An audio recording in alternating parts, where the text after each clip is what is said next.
धन्य है उन ब्रजवासियों का प्रेम, जिस प्रेम के चलते ब्रह्म को याद नहीं रहा कि वो ब्रह्म है। ब्रह्म को याद नहीं रहा वो ब्रह्म है। प्रेम वो तत्व है भैया जो भगवान को भी भुला देती है कि वो भगवान है। अब भैया भगवान आए मथुरा में, नंद बाबा भी पीछे पीछे आए। नंद बाबा से ठाकुर जी ने मथुरा नगरी को देखने की इच्छा प्रकट करी। नंद बाबा ने कहा, लाला मथुरा नगरी देख तो आओ, पर मथुरा नगरी को अपना वृंदावन मत समझना। यहाँ बड़े बड़े ये राक्षस खड़े हैं, बड़े बड़े सैनिक खड़े हैं, ये पकड़कर जेल में डाल देंगे। ठाकुर जी कहते, जेल में तो वैसे भी जाना ही है, जेल से ही आए हैं तो एक बार वापस अपने जन्म स्थान पर तो जाएंगे, लेकिन देखते हैं कैसे जाना होता है। अच्छा बाबा, हम ध्यान रखेंगे। भगवान मथुरा नगरी का दर्शन करने जाते हैं।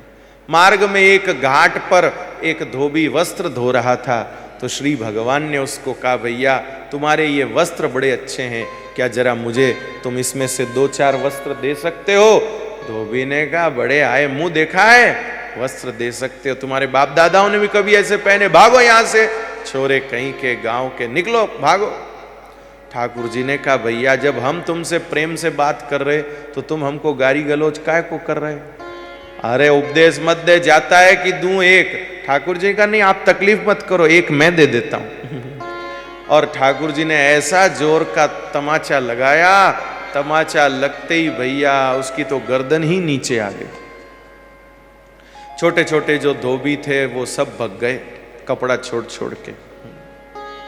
अब भैया ठाकुर जी ने कपड़ा तो पहन लिए, पर अब ये तो सब बड़े बड़े शरीर के थे और ठाकुर जी छोटे छोटे थे, तो कपड़े वो झूल रहे। तो सामने देखा एक दर्जी बैठा हुआ था, कपड़े का काम करने वाला। ठाकुर जी ने उसको जाके कहा, भैया जरा हमारे कपड़े बरोबर कर देगा? दर्जी ने कहा, बिल्कुल कर दूंगा जी, नहीं करने पर क्या बरोबर करते हो वो भी मैंने देख लिया है, मैं कर दूंगा। तो फिर ठाकुर जी के वस्त्र उस दर्जी ने बहुत प्रॉपर कर दिए, एकदम फिटिंग वगैरह सब एकदम अच्छी कर दी। अब भगवान वहां से आगे चलते हैं। भाई नगरी के लोग भगवान का दर्शन करते हैं, बड़े आनंदित होते हैं। एक कुब्जा नाम की कंस की दासी अपने हाथ में चंदन का कटोरा लेकर जा रही थी। भाई हिलते डुलते, कुबड़ी थी, 3 जगह से टेढ़ी थी, ऐसे हिलते डुलते जा रही थी, ऐसे जा रही थी। ठाकुर जी को चंदन की सुगंध बहुत प्यारी लगती है। ठाकुर जी ने आवाज दी, अरे ओ सुंदरी।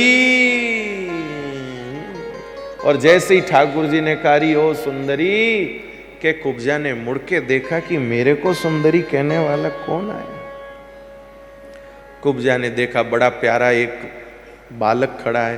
कुब्जा को लगा कि बच्चों की आदत होती हंसी करने की, सो मुझसे हंसी कर रहा है। पर ठाकुर जी ने कहा, सुंदरी तुझे ही कह रहे हूं। लाला मोते कह रहे हो? है हाँ, मैं तो सुंदरी लगी, बोले परम सुंदरी लगी तू मोए। ओ अब भैया देखो, प्रशंसा तो कोई किसी की भी करो तो प्रशंसा किसी को झूठी लगती ज नहीं। भले ही पता हो कि ऐसे अपन नहीं है, पर फिर भी भैया मन को अच्छा तो लगता ही। कुब्जा बड़ी गदगद हो गई कि आहा, चलो कोई तो मेरी सुंदरता को समझने वाला मिला। कुब्जा ने कही, लाला चंदन लगावे को? ठाकुर जी मन ही मन बोले, इसीलिए तो तुझे सुंदरी कहा है। हाँ हाँ क्यों नहीं लगाऊंगा, जरूर लगाऊंगा, तेरे हाथ को चंदन कैसे न लगाऊंगा, ले तू ही तेरे हाथ से मुझे लगा दे। और कुब्जा ने भैया ठाकुर जी के श्री मस्तक पर चंदन धराया। चंदन चर्चित नील कलेवर पीत बसन बनमाली। सुंदर चंदन लगाया। कुब्जा को ठाकुर जी के श्री मस्तक पर चंदन लगा के इतना सुख मिला। कुब्जा बोली, लाला तेरे हृदय पर भी लगाऊं? हाँ हाँ लगा दे। लाला तेरे हाथन पे लगाऊं? हाँ लगा दे। ले तेरे चरणों में लगाऊं? हाँ लगा दे। संग के ग्वाल बाल बोले, थोड़ो थोड़ो हमारे भी रख देना भाई, एक के एक बिंदी तो हम भी लगा लें।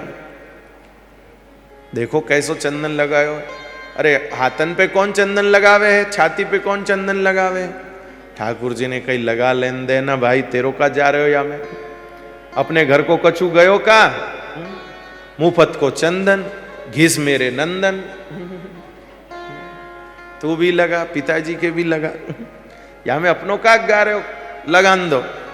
सबने खूब चंदन लगायो भाई, सबने खूब चंदन लगायो। खुद सौ घसकर चंदन लगानो होए तो कोई एक बिंदी लगाए और मंदिर में पूरी कटोरी पंडित जी की खाली कर दे, इधर लगा ले, यहाँ लगा ले, ओ लगाओ। कृपानाथ। अब कुब्जा बड़ी राजी भई, नाचवे लगी भैया, ठाकुर जी को चंदन लगा के नाचवे लगी। उस नाचती भई कुब्जा के दोनों हाथ को ठाकुर जी ने पकड़ लियो, अपनो चरण कुब्जा के चरण पे धर के और वाए लंबी खींच दीनी, खींचते ही कुब्जा को दोष शरीर को दूर वह गयो भाई।